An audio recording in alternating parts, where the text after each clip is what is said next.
Good afternoon, everybody, and thank you for joining me again this week on Life Achievement Unlocked.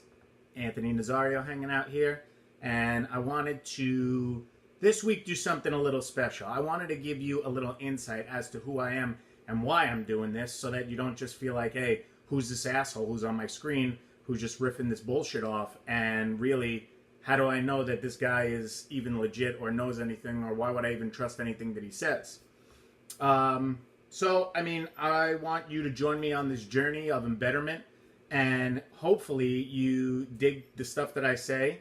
The one thing I will ask you to please do is, if you like this, if you could share, like, subscribe. I'm also on Twitter and YouTube. I'll be putting the links on my YouTube page as well. All the support is much appreciated. So yeah, like, subscribe. Please join me every week, because this is going to be a fun ride. So right now I currently live in San Diego, California. I am active duty in the military. However, that's just like side note. That has nothing to do with anything. I originally was born and raised in New York, in Flushing, New York, 1980. So you guys do the math. You can see what my age is. And I was born to middle-class family. My mom's Italian, my dad's Puerto Rican. And, you know, we grew up as a regular middle-class family. My dad worked evenings. My mom was always in the finance business. She was always working in banking, and she had done that for as long as I could always remember. And, I mean, we were never very wealthy. However, we were never, like, dirt poor when my parents lived together.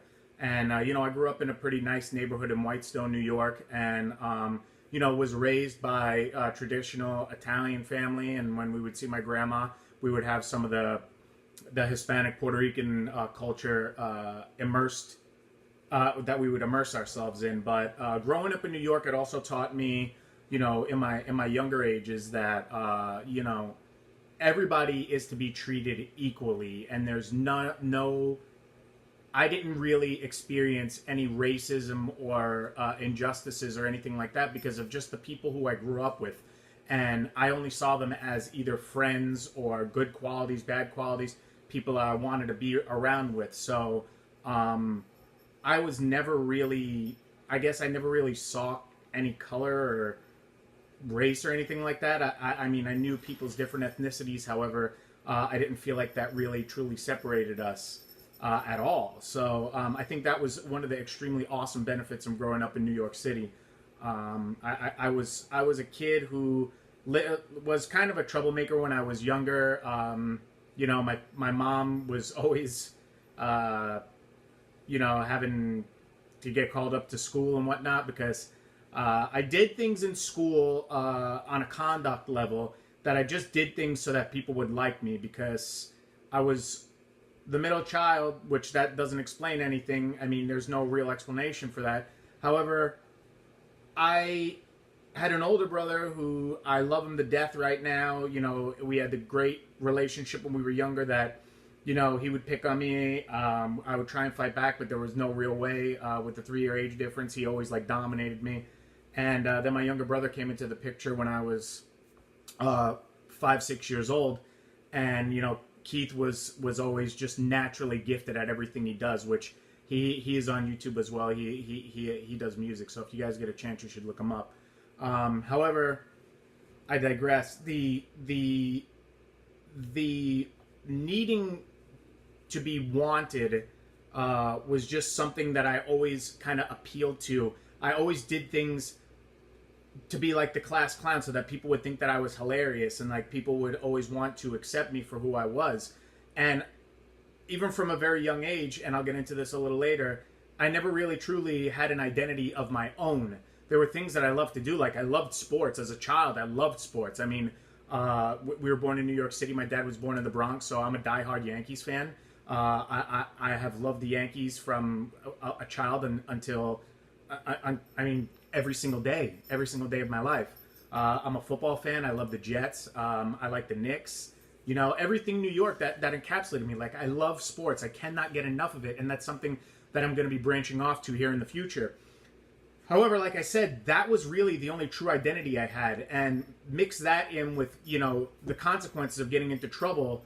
I didn't have a very favorable outlook as I attended school by my teachers and whatnot.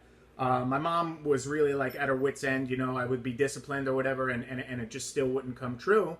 And I would never really get to where I needed to be at, to where she wanted to be at, or my dad wanted to be where they wanted me to be at.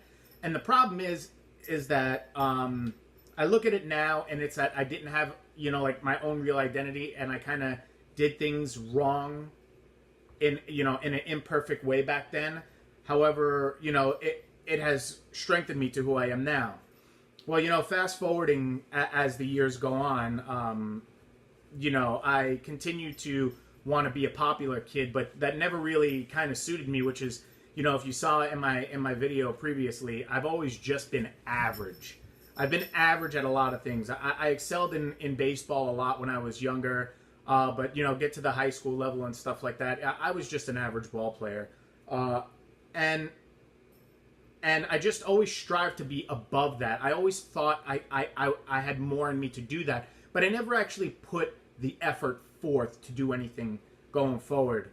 The one time that I remember that I really did exceedingly well at anything was, I took this test in New York that's called the co-op, where you have to take to go to a private school or whatever. And I remember my mom and I had this conversation where she thought I looked really depressed when I was going to go take the test, but I wasn't, I can assure you. And when the results came back, I had gotten into, two great schools. I gotten into Malloy High School, and I got into Holy Cross High School. I ended up going to Holy Cross because they had baseball and football. Holy Cross only had, Holy Cross had baseball and football. Malloy only had baseball. So I chose to go because I really wanted to play football. And, I excelled there. There was a structured program where there were no females there. It was an all-boys Catholic high school. I literally just was a part of a group of people where I felt like I actually fit in for a while because I was part of a football team. And at that point in time, my grades had risen and they had gotten better.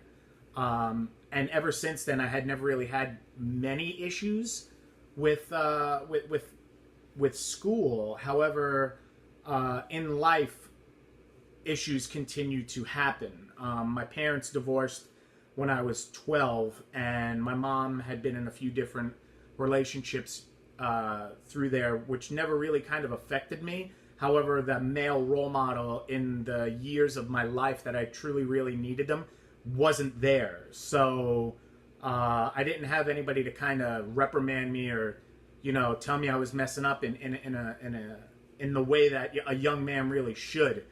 And, I think that's kind of fucked up because I think that everybody needs that male figure. And I had my Uncle Victor, which was great, but he married into our family. But other than that, my grandfather had passed.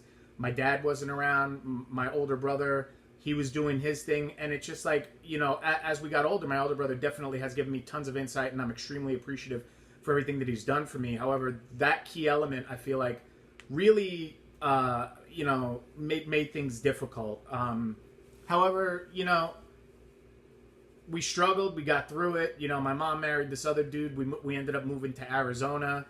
And in Arizona, I felt, again, like something different because you got this kid who's got this New York accent, who's going, out west. And, people made fun of me for the first few weeks because of how I enunciated certain things and just the way that I carried myself. It ended up working out for me in the long run because a lot of the people actually really ended up liking the fact that, I was from the East Coast and I was a little different.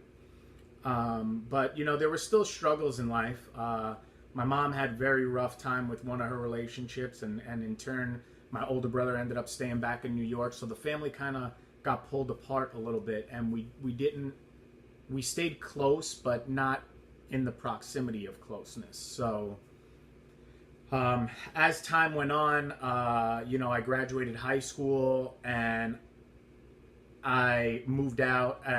Just before I moved out, I went and I got into Arizona State University. I attended ASU for a year, not even, and I felt like partying and making money was more about what my life was than actually going to school and getting the education and taking off and paving a path for myself. I really felt like school wasn't right for me. So I dropped out of school, and I was stuck paying the financial bills of that. Lesson learned. And then from there, I got jobs here and there. And then, coming of age 21, and I hit 22, and I had met my ex-wife at the time. I thought everything was great. I was lifting hard. I was living with one of my buddies who we were going to the gym all the time. My body was transforming. I loved the fact that, I was doing something successful. I actually saw what the payout of putting hard work actually, returns in the long run. And I enjoyed it. I really thoroughly enjoyed where I was at in life. The fact that somebody actually loved and cared about me and didn't really judge me as much was really, really like awesome, right? I thought everything was perfect and nothing would ever go wrong. And then we had gotten married after we were engaged for 4 years. We had been married for less than 2 years, and things didn't work out. Things came crashing down. Long story short, she was unfaithful, and it was just like, fuck, man, like what the fuck did I do wrong? And the reason I got for that was because of my anger, my temper, the vulgarity that I used all the time. And I mean, I feel like that was just who I am. And then after that, I had a very difficult time, and I started, going. I worked for the Department of Corrections. At the time, I had just started there, and that was something that I really wanted to do because I wanted to make a better dollar for my family. And I'm sitting there and I'm like busting my ass, and I mean, I'm seeing the way that these people are living. Fast forward, I move out. I have friends that support me, and all of my friends are still my friends to this day that helped me through that really, really difficult time. But I started to learn when I was in the Department of Corrections how much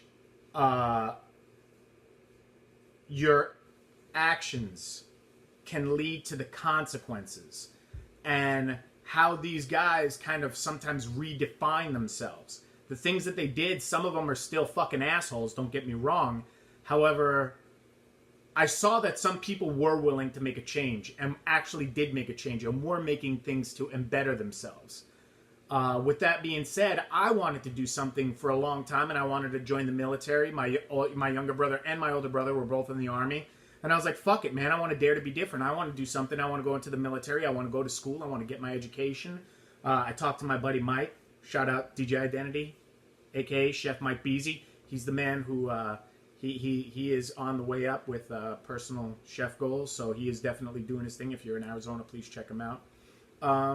However, I had support from such good friends that we sat down and we talked about it, and they gave me really good feedback. My family was involved as well, but I feel like that was the best decision I ever made, because I did boot camp. I went through some training to, the cross train with the Marines because I'm in the medical field. And then I became interested and got into the behavioral health technician program. At the time, it was called psych program, short for psychological program. Basically, we deal with people who are going through life stressors on a daily basis. And we deal with people with PTSD. We deal with people with traumatic brain injuries, any sort of adjustment disorders. Anything that life throws at you, we are trained to help with. So, with that being said, I felt like this would be a great opportunity to help my fellow man, because when I really look deep down in myself and I really think about how much I really enjoy doing my job, and I enjoy talking to people and giving them my peace of mind and a clear outlook on something that when you're going through the shit and you have things piled up and the waters are muddy, you can't see. So you need that view of someone who's not in it to help you get out of it. All I'm here to do on a weekly and daily basis on my Instagram is give you the feedback so that we all succeed together. We all should succeed together. And there are keys to the success that we will succeed together. And I just want to let you know, that I have an idea of what I'm talking about. I'm not claiming to be a PhD in psychiatry. I'm not a fucking medical doctor. I'm on my way to, enhancing myself. And I'm on a journey, and I want to share that with you guys. And I want you to be on that, because if I'm successful, you're successful. If you're successful, then I'm successful. And that's the way that things work. As long as you have hunger, you have strength, you have determination, persistence, you have kindness, and above all, you have love. If you have all of those things built into your everyday achievements, we're going to make this thing. And when I say love, just to, go off on it a little bit, love is for us to have the truth, the honesty to say, I can't help you with that, man. It's all out of love. It is all out of love. It's all out of love to say, yo, no, that's not good. No, this is all out of love. But it's also at the same time to say, yo, I'm here for you. I got your back. That's love. It's very important to make sure that the people and the circle that you keep around you, you continue to care for them. You show kindness to your fellow man, whether you know him or you don't. Letting somebody simply come into a lane, that'll change your day. That'll change their day. The perspective of the way that we shape our brain and the way that we'll go forward in the next weeks coming up forward from here till hopefully it goes on forever. I'm here until the wheels fall off. My thing is that I want us to all benefit. I want us to all prosper. And I just want more questions. If you guys got comments about the videos, things you want to talk about, things you might need advice on, please shoot them my way. I'm on Instagram. I'm on Twitter, the Whiz Kid. Something that I had when I was younger. I'm gonna roll with it though. Also, I'm on Facebook. But please leave a comment, like, share. Please subscribe. Give me a thumbs up on the video. We're gonna keep rolling forward.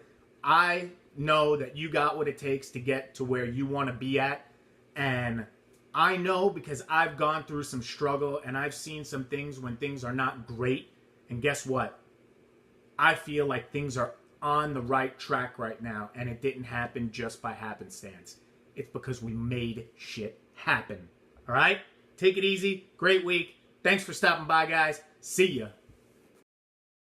Know what I'm talking about? Hold up. Whoa, whoa, whoa, whoa, whoa.